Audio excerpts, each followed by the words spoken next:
কংক্রিটের দালান আর ধুলোবালির এই শহরের মাঝেও নরম ঘাসের ছোঁয়া আর মাছের ছুটোছুটি এক নিমিষেই হারিয়ে দেয় যান্ত্রিকতার ক্লান্তি। শেরেবাংলা নগরের জাতীয় বৃক্ষ মেলার এই কোণটি যেন এক টুকরো গ্রাম। নেপথ্যে রয়েছেন মোহাম্মদ রকিবুল আমিন, যিনি কুষ্টিয়ার নিজ সবুজ শৈশবকে সঙ্গী করে কংক্রিটের শহরে গড়ে তুলেছেন প্রকৃতির ঠিকানা। 2001 সালে ঢাকা কলেজে উদ্ভিদ বিজ্ঞানে পড়তে এসে রকিবুল মুখোমুখি হন এক কঠোর বাস্তবতার, যেখানে সবুজ হারিয়ে যাচ্ছে, শিশুরা মাটির স্পর্শ ভুলে গেছে। কুষ্টিয়ার গাছপালা ঘেরা শৈশব থেকে আসা তরুণের মনে তখনই জেঁকে বসে এক তাড়না, শহরের মানুষের ঘরে ঘরে কি করে ফিরিয়ে দেওয়া যায় প্রকৃতির ঘ্রাণ। শাহবাগের ফুটপাতে 14,000 টাকার গোলাপ বেচে হোঁচট খাওয়া থেকে শুরু করে বসুন্ধরার একেশিয়া কিংবা আজকের পূর্ণাঙ্গ প্রতিষ্ঠান গার্ডেনিং বাংলাদেশে রকিবুলের এই পথ চলাটা মোটেও মসৃণ ছিল না।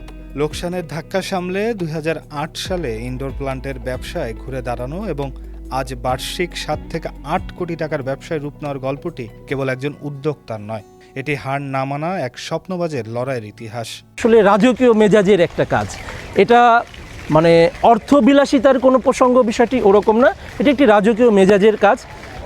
তো কাজেই এখানে প্রত্যেকটা জিনিস হইতে হবে সুশৃঙ্খল, যে এটা হতে হবে ডিজাইন বেসড, মানে নকশার বাইরে কোনো কিছু এখানে চিন্তা করার সুযোগ নাই। এবং আমাদের ল্যান্ডস্কেপিংয়ে যেটি হচ্ছে যে এখানে অনেক কিছু সমন্বয় থাকতে হয়।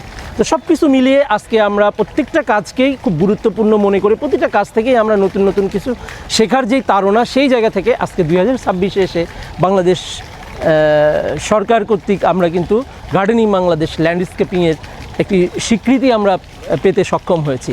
যে আমাদের ল্যান্ডস্কেপ বলতে কিন্তু আসলে সরাসরি রেডি কোনো কিছু জিনিস নিয়ে বসিয়ে দেওয়া এরকম বিষয় না। বিষয়টা হচ্ছে যে আমাদের প্রকৃতিগতভাবেই আমাদের বাংলাদেশ ল্যান্ডস্কেপ অনেক সুন্দর, সেই জায়গাগুলোকে কিভাবে পরিপাটি করে সাজিয়ে রাখা যায় এই জায়গাগুলো নিয়ে আমরা কাজ করেছি, আমরা বোঝানোর চেষ্টা করেছি এটা দরকার। আজ ঢাকা সহ দেশের বিভিন্ন কর্পোরেট প্রতিষ্ঠান, রিসোর্ট, সড়ক ও আবাসন প্রকল্পে শতাধিক ল্যান্ডস্কেপ প্রকল্প বাস্তবায়ন করেছে গার্ডেনিং বাংলাদেশ। শুধু ব্যবসা নয়, রকিবুলের এই উদ্যোগ শহরের ক্রমবর্ধমান তাপপ্রবাহ কমানো, জীববৈচিত্র্য রক্ষা এবং জলবায়ু পরিবর্তনের অভিঘাত মোকাবেলায় অত্যন্ত গুরুত্বপূর্ণ স্ট্র্যাটেজিক ভূমিকা রাখছে। কংক্রিটের শহরে খালি মাটি প্রকৃতি দিয়ে ঢাকতে তার জিরো সয়েল ধারণা নগর পরিকল্পনাকে এক নতুন পথ দেখাচ্ছে।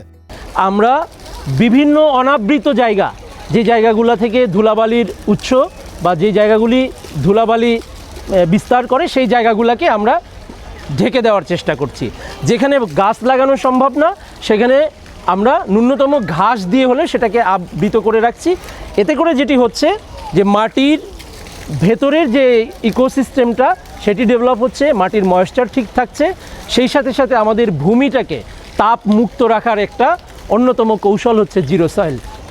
আমরা যদি সারা বাংলাদেশে যে সমস্ত অনাবৃত মাটি রয়েছে এই মাটিগুলোকে যদি আমরা ঢেকে দিতে পারি, আমরা দেশের বাইরে বিভিন্ন জায়গায় আমরা গিয়েছি, দেখেছি, আপনারাও অনেকেই অনেক দেশ ভ্রমণ করেছেন, আপনারা যদি একটু খেয়াল করে দেখেন দেখবেন যে উন্নত বিশ্বে তাদের প্রতিটা স্পেস, একদম প্রতিটা ইঞ্চি জায়গা কিন্তু তাদের আবৃত করা।